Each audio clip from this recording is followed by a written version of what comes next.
Hey, Dolphins fans, if you're excited about Miami Dolphins football this season, why don't you give us a like on this video? This is your one-stop shop for everything Miami Dolphins news, rumors, and the latest pertaining to your Miami Dolphins. So if you haven't already, subscribe. But right now, hit that like button for us if you're excited about Miami Dolphins football this season.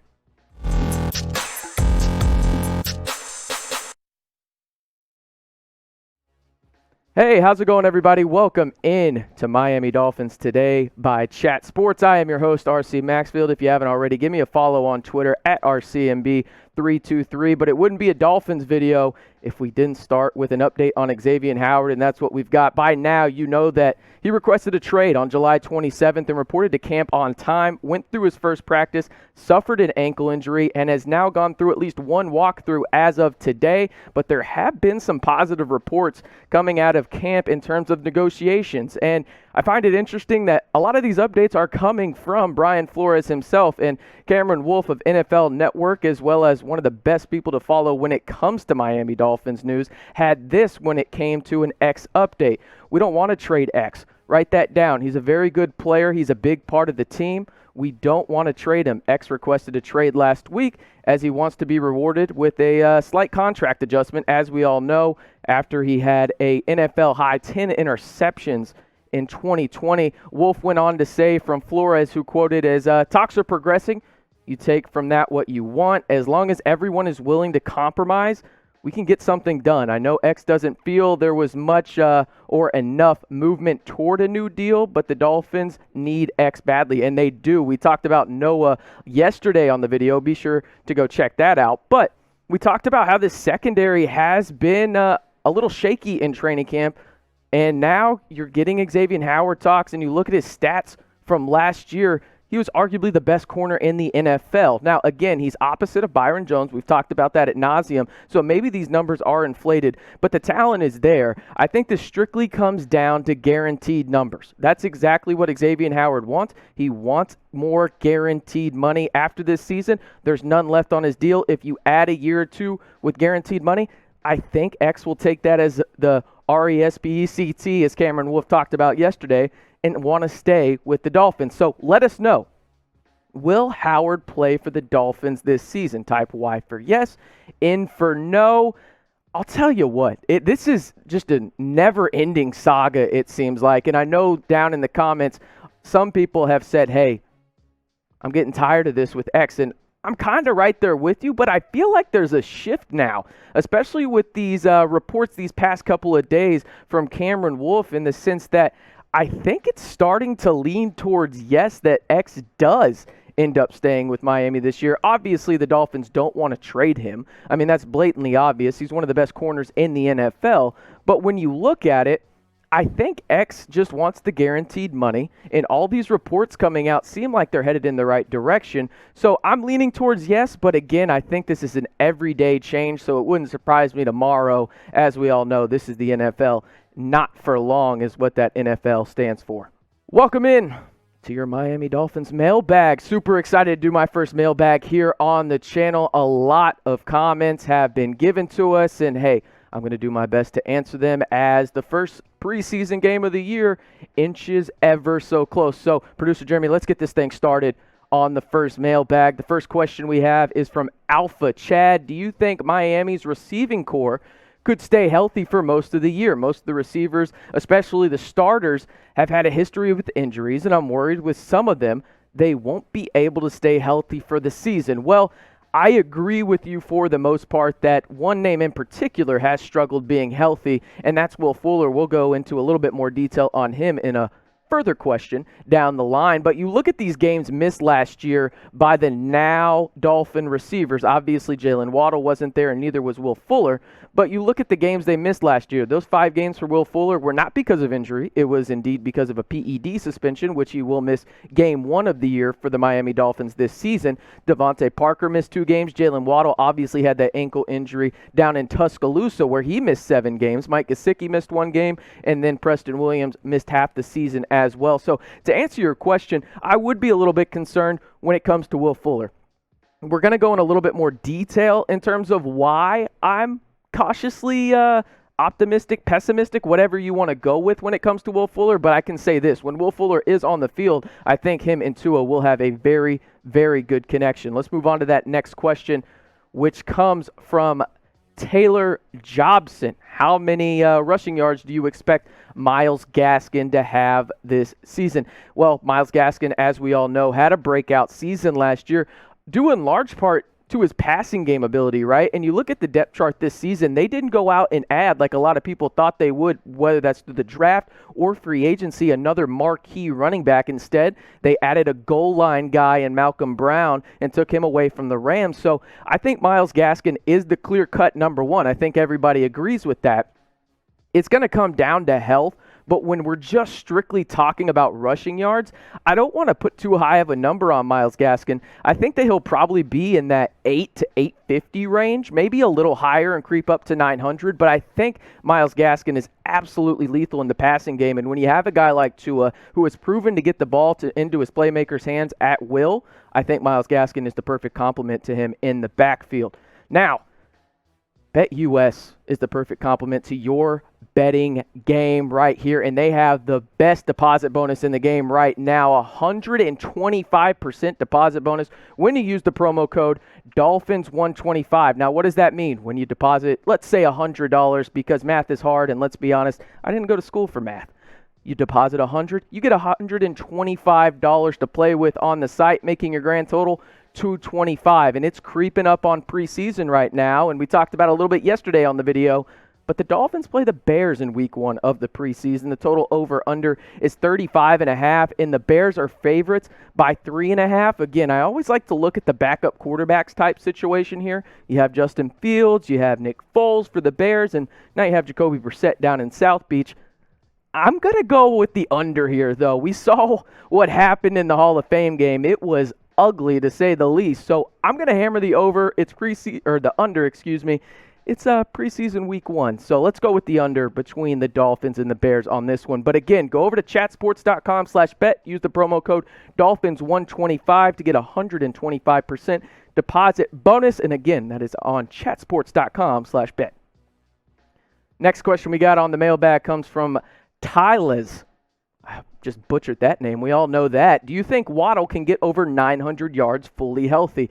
I think that last part right there is absolutely critical when it comes to Jaylen Waddle. We mentioned him earlier, how he missed 7 games in Tuscaloosa with the Crimson Tide last season, tried to come back in that national championship game and just really wasn't worth it. He does have that connection with Tua from their time in Tuscaloosa with the Crimson Tide.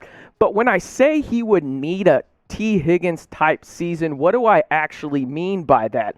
Going to the monitor right now to look up my T. Higgins stats. He had 908 yards last year, right? So if you think Jaylen Waddle can put up that kind of season in terms of a T. Higgins rookie type season, which he did last year, and remember, T. Higgins only got to play with Joe Burrow for about 6-7 games last year, right? I think Jaylen Waddle can do that. The big issue, though, as we talked about earlier, is health. Is that ankle 100%?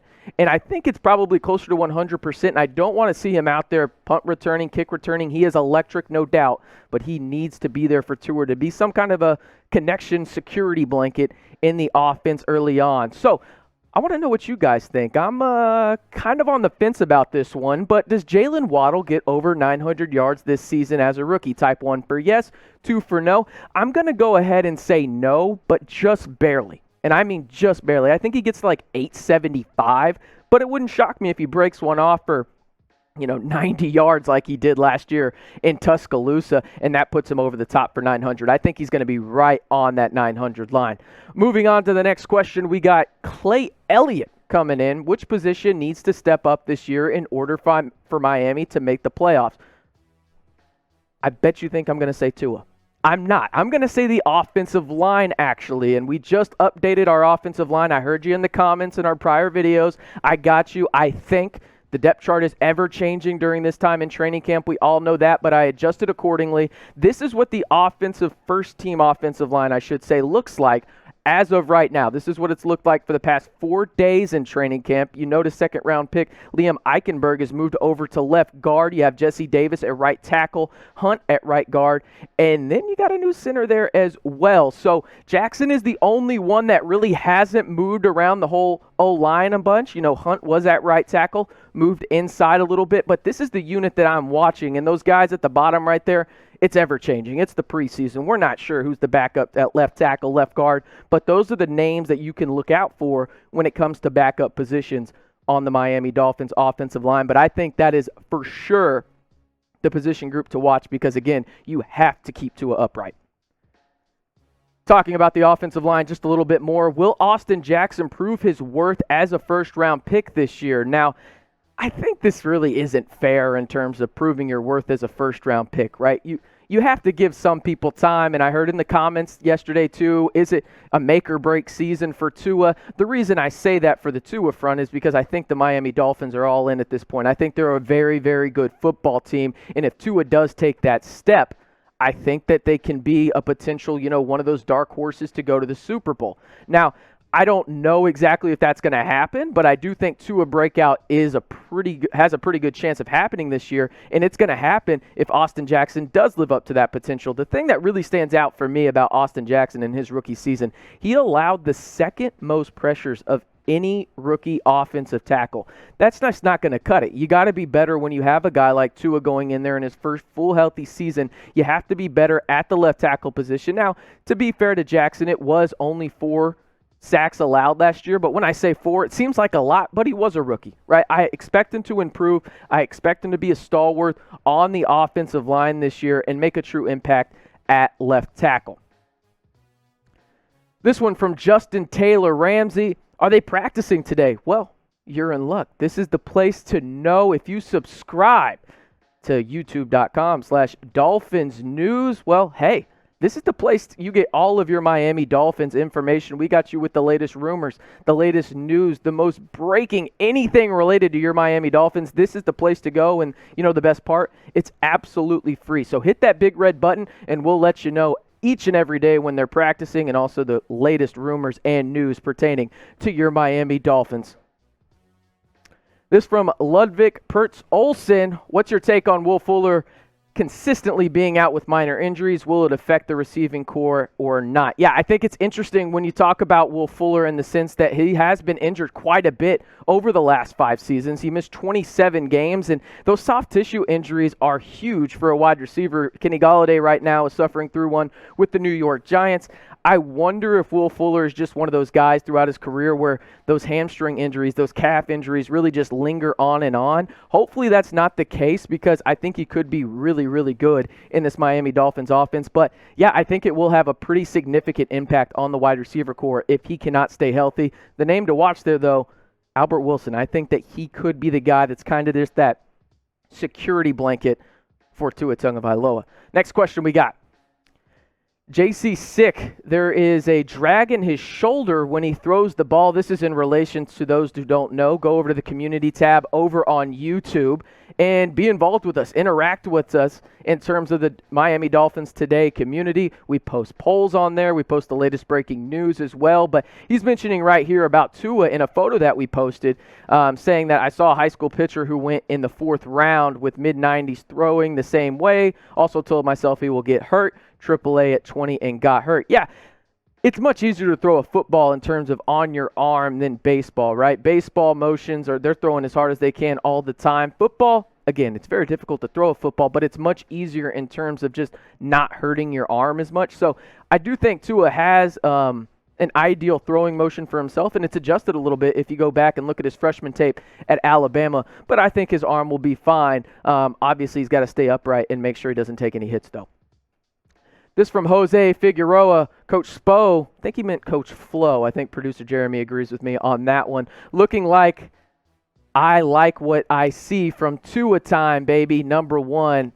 Hell yes. Hell yes. It is Tua time. If you're excited for Tua time, like this video because, damn it, I am. I mean, my goodness, this guy has been absolutely hyped since he went to Alabama, won a national championship as a true freshman, replacing Jalen Hurts. I am absolutely hyped about Tua Tagovailoa being the starting quarterback and being healthy with this offensive weapons that he has in Miami. And if you haven't already, subscribe to youtube.com/Dolphins News. It's right there below me in this bar. Be sure to check it out. Hit that big red button if you haven't already. Be sure to like the video. I'm RC Maxfield. We'll catch y'all tomorrow, guys, for Miami Dolphins Today.